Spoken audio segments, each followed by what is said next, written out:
Hello and welcome to the history of Stargate Universe. Today we're going to cover Eli Wallace, and here we go.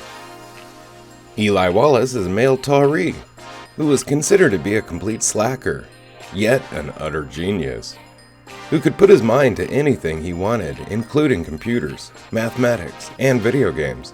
Due to his lack of confidence, he developed a special sense of humor. He is a member of a team sent and later trapped aboard the ancient vessel Destiny. As a child, Eli expressed one interest in being a vet, but apparently gave this up after his father stepped on a hamster that his mother had bought him to teach him responsibility when Eli left the cage door open, leaving him doubting his ability to cope with that kind of responsibility. When Eli was 14 years old, his mother contracted HIV working as a nurse when she was trying to restrain a drug addict.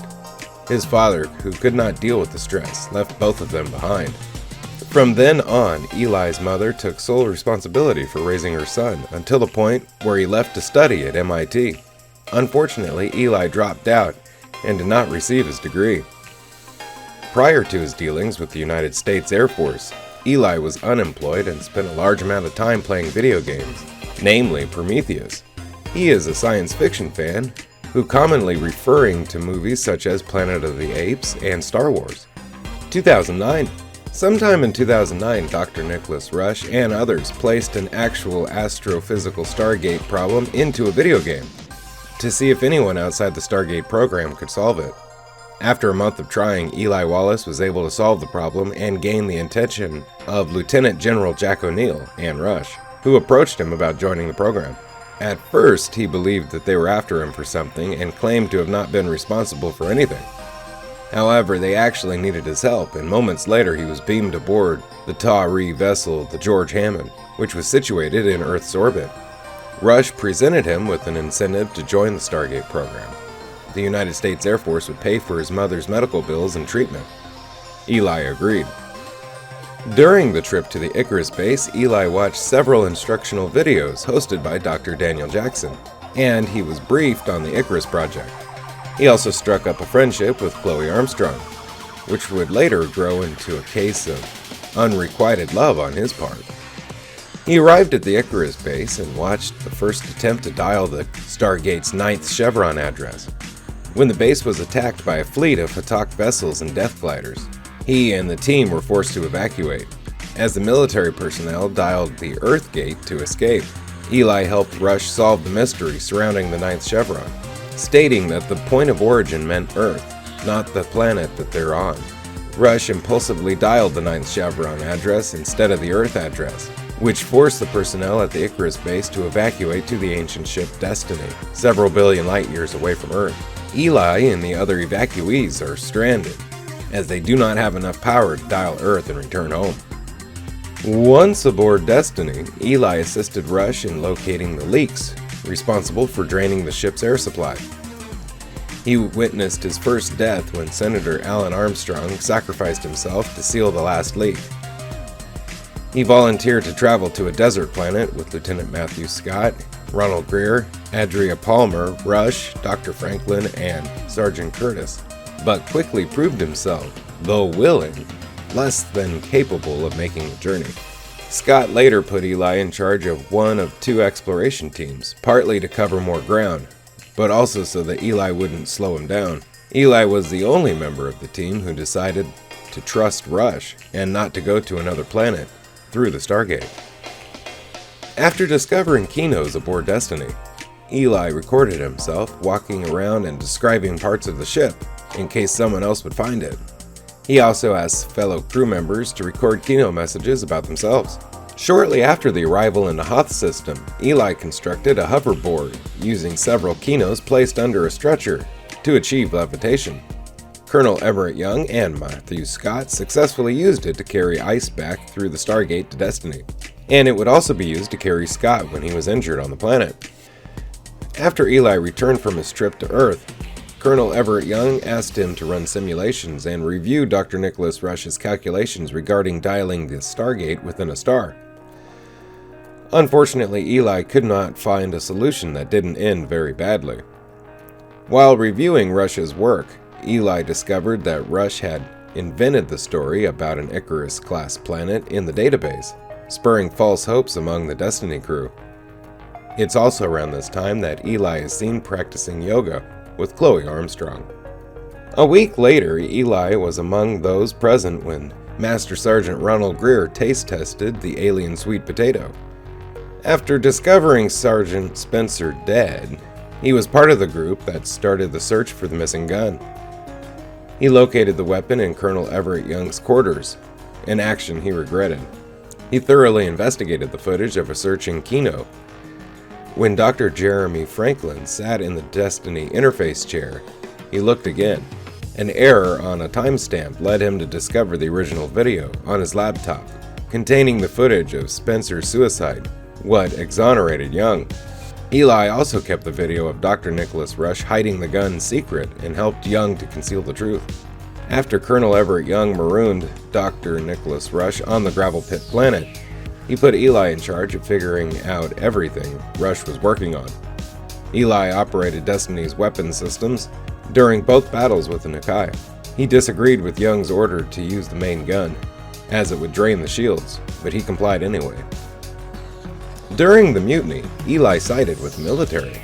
He was exchanged to the civilians in return for food and water, both to prevent him from gaining control of Destiny's systems, and so he could help Dr. Nicholas Rush transfer power to the shields. When the Nakai attacked, Eli once again operated the weapon systems. Eli, along with Chloe Armstrong, Lieutenant Scott, and Master Sergeant Greer, went exploring a planet that obviously supported intelligent life at one point. When they explored an underground structure, Greer shot at a giant spider, causing a cave-in and trapping them. After a while of digging, the rescue team was forced to leave them stranded on the planet. They eventually found a way out and started to travel through the Stargates to try to catch up to Destiny. When they got to the last planet, they missed the ship by just a few seconds. They were able to make it back after Destiny was sabotaged. Eli subsequently aided Dr. Nicholas Rush and Amanda Perry in repairing the faster-than-light engine. When the Lucian Alliance invaded, Eli took refuge in the Kino room with Chloe Armstrong. After the Alliance managed to break through, Chloe and Eli escaped using the elevator that took them near the front of the ship. Chloe was shot in the leg during the escape. Eli carried her through the ship until they reached a working console. After contacting Dr. Rush, Eli was forced to leave to help Lieutenant Scott and Master Sergeant Greer. Before he left, he told Chloe, "Whatever happens, you know, right?" And he kissed her on the cheek and left. He arrived at the air dock, but Scott and Greer were not inside. He assumed that they didn't make it in time, but they did move to the underside of the ship, which protected them from the radiation from the binary pulsar system. Once the radiation had subsided, they entered the air dock and Eli let them inside. He and Chloe then met up with Rush and Dr. Adam Brody. They then fled to the hydroponics lab and sealed the door to protect them from the radiation. Rush tried to use the binary pulsar to force the Alliance forces to surrender, but their leader, Danik, went insane and refused to surrender. Eli tried to convince Rush to give Greer and Scott time to make it back, but he refused to listen to Eli, pointing out the fact that Danik had completely lost it and wouldn't listen to reason, but Rush refused to stop. Finally, Colonel David Telford convinced the Alliance members to surrender, and Ginn killed Danik and surrendered, leaving Eli relieved. Shortly after the invasion, he was part of a team that was sent to an unnamed planet in the ancient shuttle to replenish the food and water supply. During re-entry, the shuttle lost power and crashed on the planet. After Scott and the rest of the team unburied the Stargate, he returned to Destiny. During a subsequent return trip to Earth, Eli learned that his mother was in the hospital as her disease had become worse due to the lack of knowledge about what had happened to him. After he was unable to convince her of his true identity, Eli called Camille Ray, who was also visiting Earth, to ask for her help, reminding her superiors that they would have never found Destiny without Eli, to the extent that she described him as possibly the most important person on the ship. Ray was able to arrange for Eli's mother to be given a chance to use the long-range communication device to see her son aboard Destiny. Eli assured his mother that he was doing everything he could to come home. Later, Camille Ray assigned Eli to work with the Lucian Alliance operative, Ginn. and to go over different equations regarding the ship's power reserves.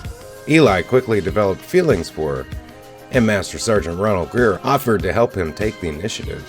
One day, Ginn discovered Eli's video log he recorded after last seeing his mother and felt a level of sympathy towards him. The two then became involved in an intimate relationship.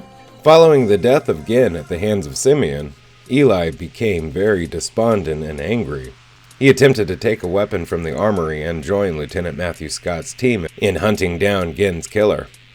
When Colonel Everett Young confronted Eli, he convinced Eli that he was not the sort of person who would take another person's life, no matter the cost, and that if he did travel down that path, it would change who he was. Afterwards, Eli offered to find a way to reset the jump countdown so the Destiny could remain in range of the planet where Scott's team was hunting Simeon. After many failures and a number of Rush-like outbursts against other members of the Destiny expedition to achieve the same goal, Eli reluctantly allowed Chloe to assist in the job.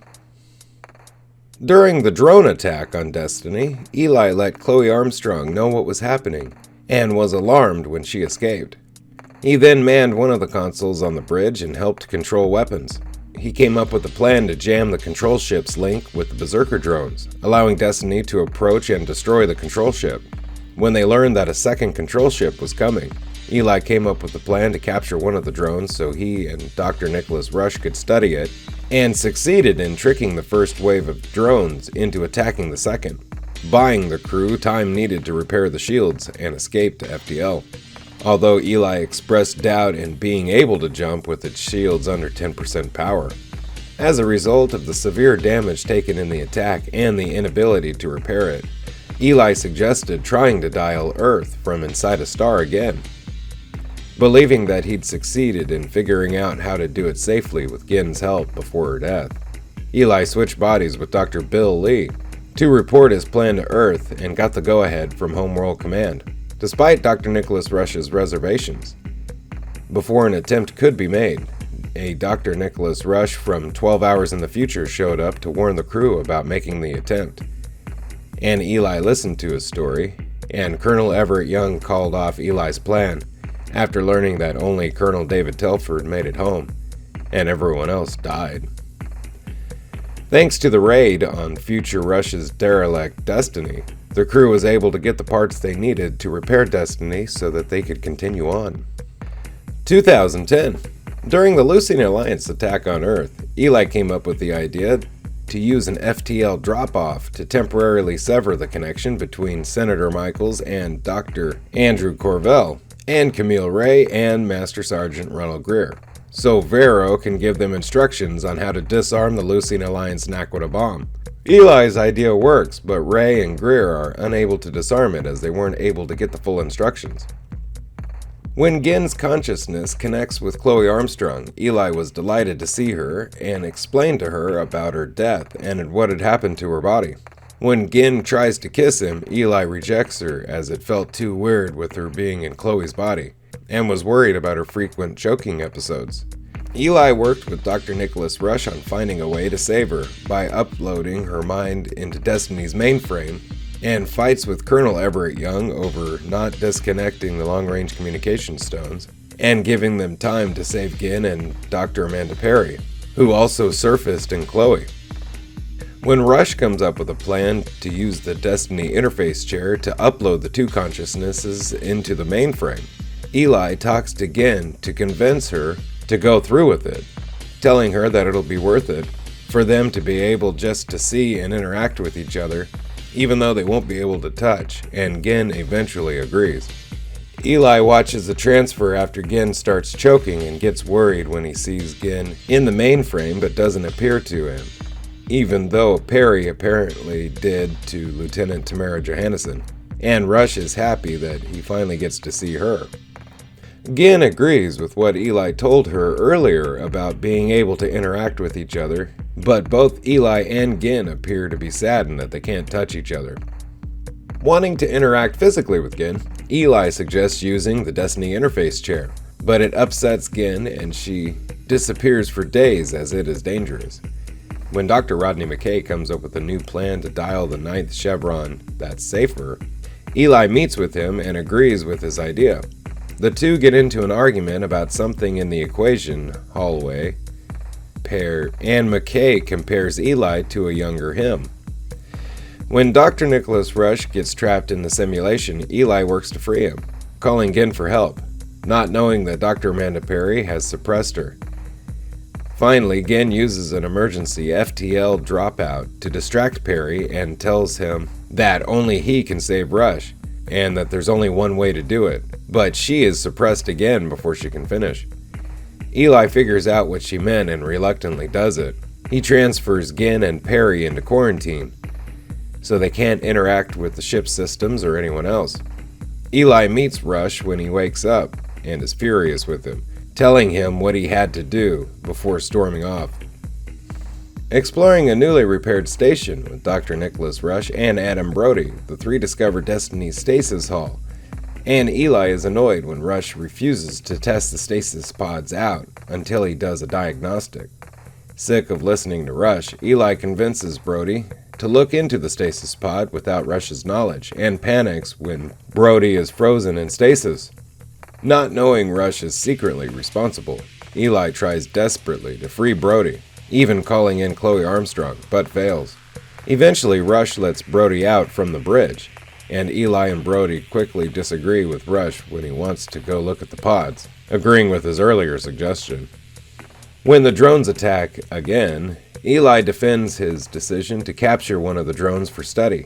When a team led by Lieutenant Matthew Scott and Sergeant Ronald Greer travels to a Novus colony and meets Jason and Ellie, Eli asks to be on the team that returns to the planet, and when asked how it's possible that the people could be descendants of the Destiny's crew, Eli figures out that the people of Novus descended from the crew of the alternate Destiny, and were sent back in time, not killed as believed.